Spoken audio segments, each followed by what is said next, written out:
মানুষের ম্যান্ডেট নিয়ে ইনশাআল্লাহ আগামী ফেব্রুয়ারিতে বিপুল ভোটে ধানের শীষের জয় হবে ইনশাআল্লাহ। এবং মানুষের জনরায় নিয়ে বিএনপি তারেক রহমান সাহেবের নেতৃত্বে ইনশাআল্লাহ রাষ্ট্র পরিচালনার দায়িত্ব পাবে ইনশাআল্লাহ। বিহার গণভোট নিয়ে জনগণ চিন্তা করতেছে না, জনগণ চিন্তা করছে 17 বছর পরে আমার ভোটের অধিকার আমি ফিরিয়ে পাইছি, তারা আগ্রহ নিয়ে আছে মানে ভোট দেওয়ার জন্য। এই আগামী election is about people's participation, এইটাই মানে প্রাধান্য পাবে।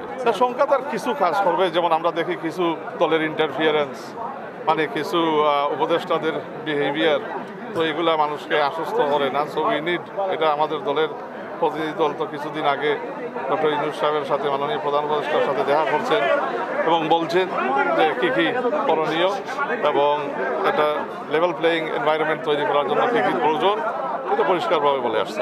আসছে নেই, শীঘ্রই তো আপনারা পাবেন কিছুদিনের মধ্যে, যেহেতু নির্বাচন ইনশাল্লাহ আমরা আশা করি ফেব্রুয়ারিতে হবে। সব কিছু ইনশাল্লাহ মানে কিছুদিনের মধ্যেই ক্লিয়ার হয়ে যাবে। উনি তো অবশ্যই ওনার নেতৃত্বেই তো দল নির্বাচনে যাবে, বিএনপি নির্বাচনে যাবে, তো উনি কিছুদিনের মধ্যেই তো আসবেন।